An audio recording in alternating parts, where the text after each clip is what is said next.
Hello friends आज हम करेंगे एशियन हिस्ट्री के इंपॉर्टेंट क्वेश्चंस। अगर आप चाहते हैं कि आपको ऐसे ही क्वेश्चंस बड़ी से बड़ी क्वेश्चंस दिए जाएं टीजीटी कमीशंस के लिए, तो आपको इन वीडियो को अपने दोस्तों के साथ शेयर करना है और ज़्यादा से ज़्यादा इस चैनल को सब्सक्राइब करना है। तो आइए चर्चा करते हैं। हमारे पास जो फर्स्ट क्वेश्चन है, पागलपंथी विद्रोह किस जनजाति से जुड़ा हुआ है? तो ये हमारे पास गारो जनजाति से जुड़ा हुआ है। गारो खासी जनतियाँ जो जनजाति हैं वो पूर्वी भारत में फैली हुई हैं और बेसिकली ये मेघालय और आसाम के क्षेत्र में फैली हुई जनजाति हैं, गारो खासी और जयंतियाँ। नेक्स्ट क्वेश्चन हमारे पास, अशोक किस नाम से प्रसिद्ध हुए थे? तो अशोक जो प्रसिद्ध हुए थे वो दीवान प्रियदर्शी के नाम से जाने जाते थे। अशोक जो है वो बिंदुसार के पुत्र हैं और जो कि मौर्य साम्राज्य से संबंधित हैं।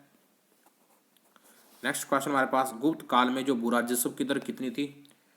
तो जो गुप्त काल था, गुप्त काल में जो भू राजस्व की दर होती थी वो 1/4 थी। और जान के हमारे पास 25% हमारे से लगान लिया जाता था। गुप्त काल में जो लगान की जो दर थी वो 25% थी।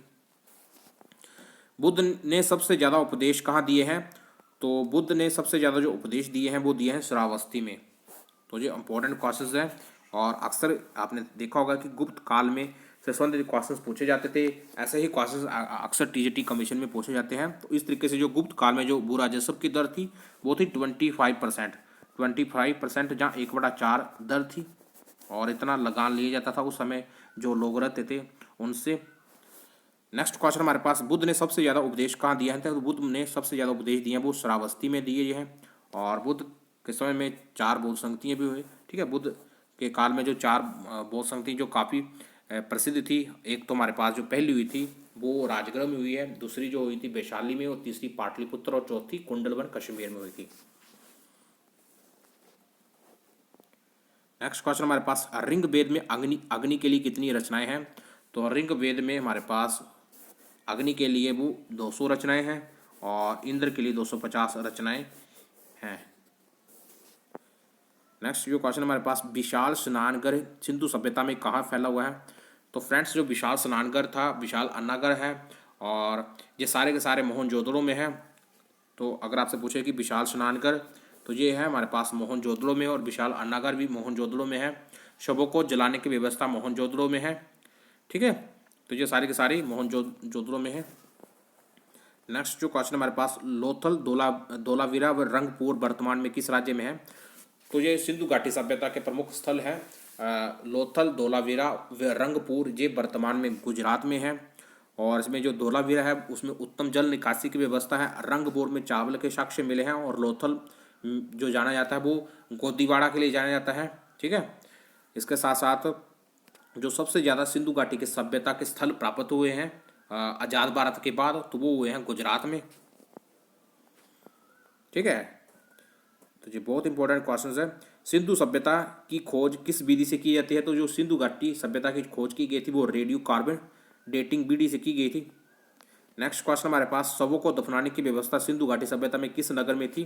तो जो शवों को जो दफनाने की व्यवस्था थी वो हड़प्पा में थी और शवों को जलाने की व्यवस्था मोहनजोदड़ो में है। सिंधु घाटी सभ्यता में सबसे पहले शहर खोजा गया था वो खोजा गया था हड़प्पा। इसी कारण से इसे हड़प्पा की सभ्यता या सिंधु घाटी की सभ्यता कहा गया है। इसके साथ साथ जो हड़प्पा था उसकी खोज दयाराम साहनी के द्वारा की गई थी। नेक्स्ट जो क्वेश्चन हमारे पास, ऋग वेद में सोम को कौन सा मंडल समर्पित है? तो ऋग वेद में सोम को 9वां मंडल समर्पित है। शून्यता की खोज का सिद्धांत किसकी देन है? तो जो शून्यता की जो खोज की सिद्धांत दिया गया वो नागार्जुन ने दिया था। अजात शत्रु को किस नाम से पुकारा जाता है? तो जो अजात शत्रु थे उनको हम कुनिक के नाम से भी उस समय कुनिक के नाम से पुकारा जाता था अजात शत्रु को।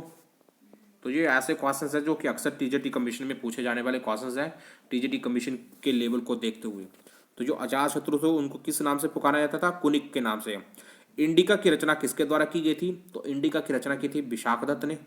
ठीक है, पुष्यमती शुंग ने अश्वमेध यज्ञ किसके द्वारा करवाया था? तो पुष्यमती शुंग थे जो कि उस समय ब्राह्मण वंश से संबंधित थे और एक बहुत ही प्रसिद्ध उस समय हमारे पास सेनापति हुआ करते थे।